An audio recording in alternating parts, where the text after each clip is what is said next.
we're sedentary, and that just leads to being stuck.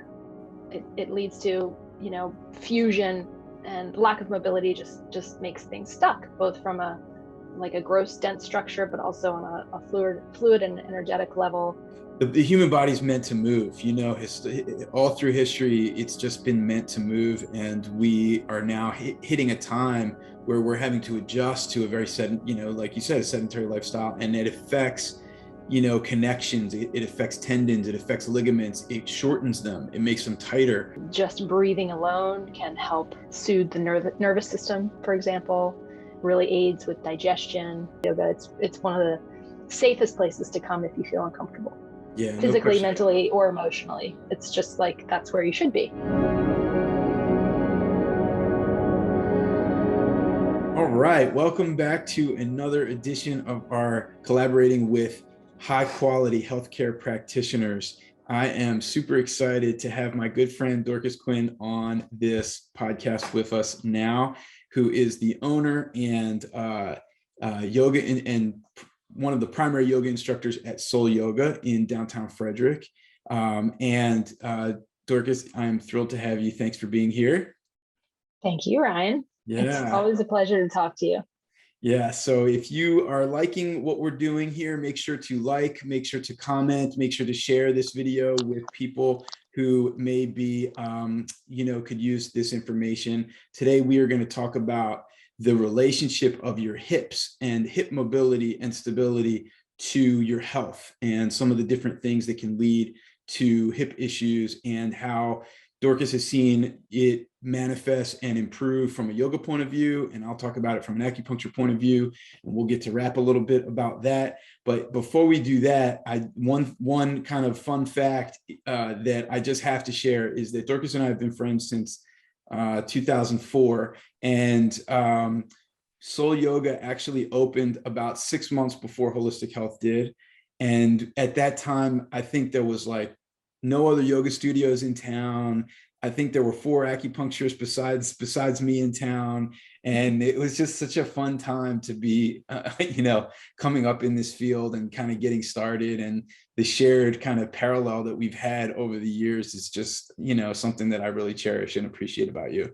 Well, likewise, you're such a good colleague, and you're a great practitioner. I was just talking about you yesterday to somebody, and first and foremost, just such a good practitioner, and but also just such a great human. And we've built a really great community and community of practitioners. And you guys are all healers over there at HHA. So happy to be a part of it, and happy to be your friend.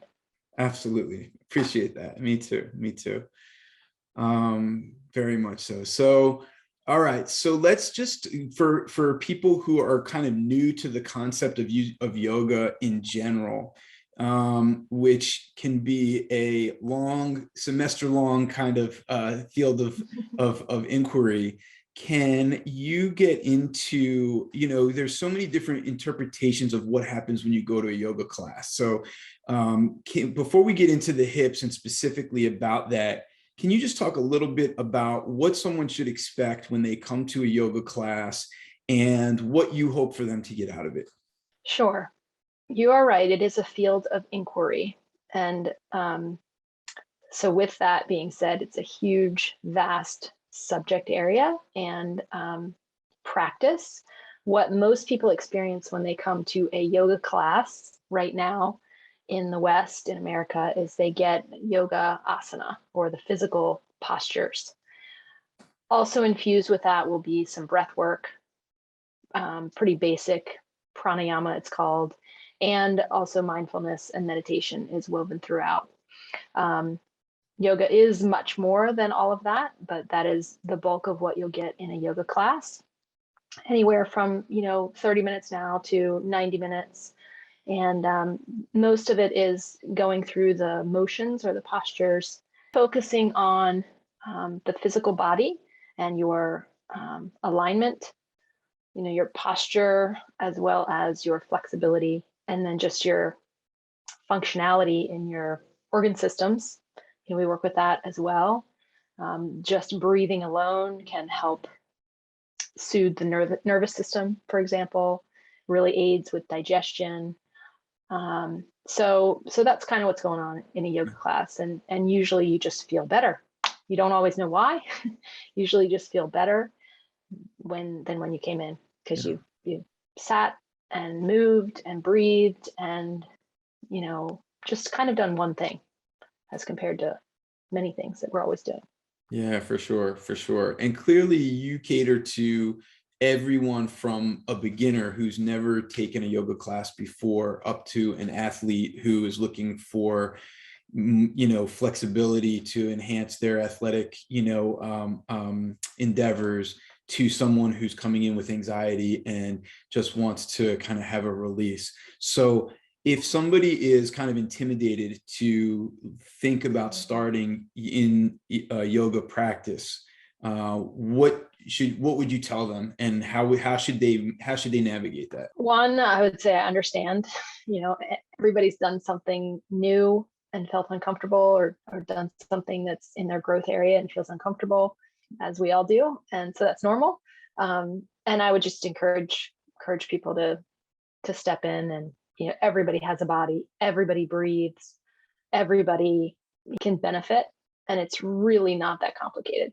It's super simple. And it's probably one of the most judgment-free environments. I can't speak for all places that yoga's done, but certainly at Soul Yoga, it's one of the safest places to come if you feel uncomfortable, Yeah, no physically, question. mentally, or emotionally. It's just like, that's where you should be.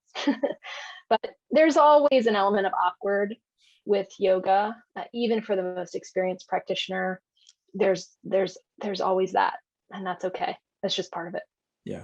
Yeah, very good, very good. And and I know about that if you go to Soul, you can also start with private if you want. You can start with beginner classes or gentle classes. You can go all the way up to hot, power classes. There's different options. So if you're considering this and you're just not sure, if you can do it, just Yeah, know that there is do it something all. there for you in that department. So let's get into hips. So talk to me a little bit. So hip mobility, hip stability, hip pain, these are things that we see every day in our practice. And I know that you see in your studio as well. What are the things that lead to this that you've seen from the students that come through the yoga studio? What are the things that have helped it? And what leads to it in the first place? Those are three, I guess, separate questions. So pick one to start with and we'll go from there.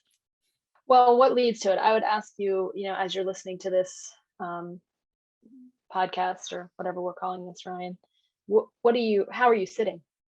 Look down and see how you're sitting. I'm sitting in a chair, and I suspect most of us are, we're not squatting.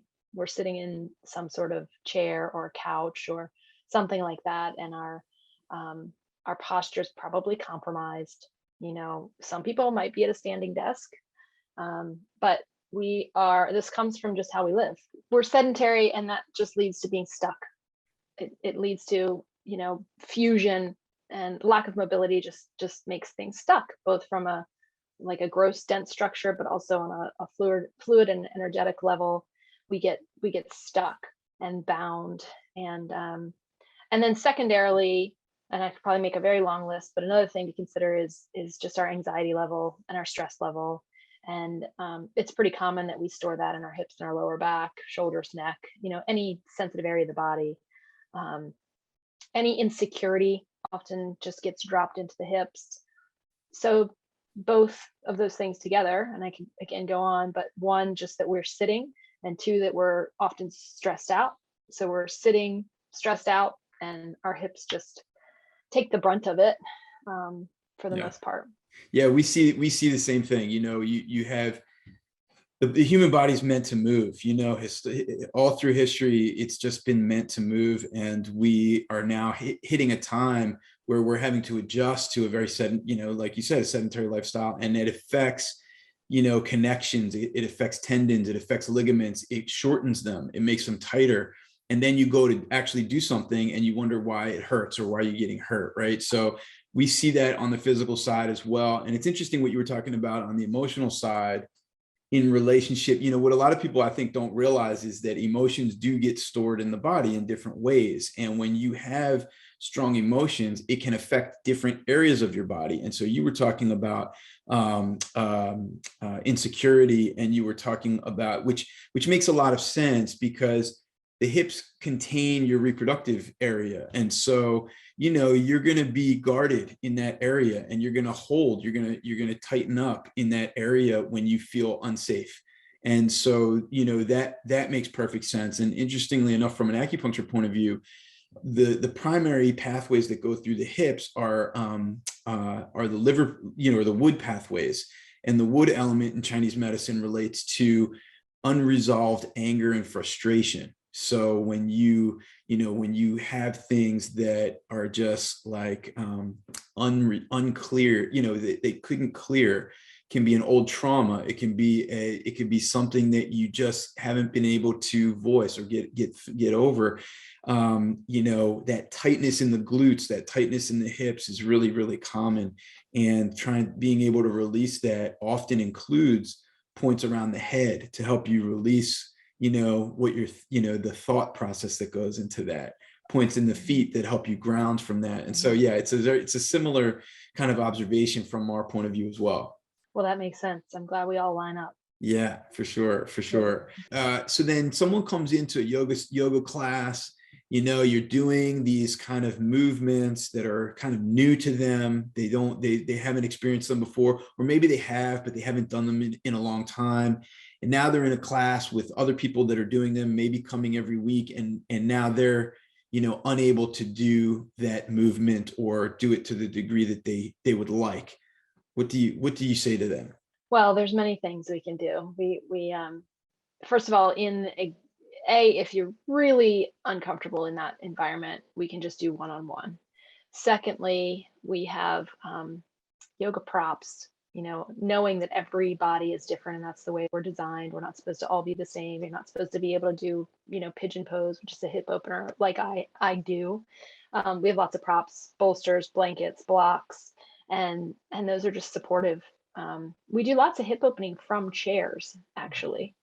And it's really intense. I mean, you don't even need to get on the floor. If that is uncomfortable psychologically or physically, we can do everything from a chair really, really easily, and or from standing. So there's I have yet to meet a person that can't do yoga.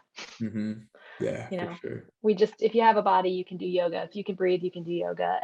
And there's infinite variations and adaptations. Basically, it's not about the shape or the posture, it's about the sensation. It's about the purpose of the posture. And we're talking about hip opening. And so the purpose in the experience would be to assist in expanding or opening the hips. We don't even need to do a posture necessarily. We can just open the hips with some movement. So depending on, we just meet people where they are. That's all there is to it. And what are some of the Pretty things simple. that you've heard, from people who have come in with, where they really have difficulty with hip mobility or hip pain? What are some of the things that you've seen? What are some of the things that you've heard? What are some of the conditions that you've seen improve? Depending on how frequently you do it, right? If you're doing this infrequently, you're not going to experience maybe the expectation that you wish for, the flexibility, the opening. You could probably get benefit, depending on who you are and what your needs are, from either a tiny little bit every day, 5 minutes. I actually have someone I work with now who's had a hip replacement, and he is, he'd be delighted to share this news because he's so excited, but he can now sit cross-legged on the floor. And he couldn't, so there is physical gain. But what he does is he comes to yoga once a week to class to learn, and that because that's all he can make it. And then he does like a little bit every day. He does a little bit every day, and so that is really, really important. But what I hear generally is yoga works if you do it. You just have to do it. If you do the exercises, whether it's breathing or the flexibility of the postures, it works. And it does require some discipline. Doesn't, like I said, doesn't work instantly, but it does work. And the frequency is the key. Most things in life, right? You know, I mean, I think that's the beauty of this, is what you're saying, is that it's so true that, you know, you may go to an hour and a half or an hour and 15-minute class once a week and only do 10 or 15 minutes every single day. But that 10 or 15 minutes every day is so cumulative and is so beneficial. And if you actually look at it, that's more than your one class per week that you've 100%. accumulated over a very short period of time every day. And it is so, I mean, we talk to patients about this around so many different things, with their breath, their movement, you know, there's so many things you can do if you just chunk out your day in these little bitty, you know, 15-minute, you know, increments, and just give it time. You know, you know, you don't have to expect immediate results. This is about not being upset with something that you, where you are, and having to give it up, like your time, but actually about how good you can be if you move towards this beautiful kind of addition to your life. And so I think it's one of the things I've always appreciated about yoga. I mean, you know, I haven't been to the studio since before the pandemic even, and, you know, but I practice multiple times a week, and it's like that combination of flexibility, but it also is strengthening. I mean, you know, for those of you that think that this is just like, you know, for really flexible women, you're wrong. You know, this is not, this is for everybody. Some of the people with the most pain in their hips are actually the most flexible. Mm. So there is another side to this. It's not just stretching and opening the hips. It's actually creating some stability. There's a lot of instability, particularly with women, you know, especially if they're postpartum, where it's just, there's instability, and that actually creates a lot of challenge too. And yoga can, you know, it can exacerbate that, or it can, you know, help bring some tension back, some cohesion.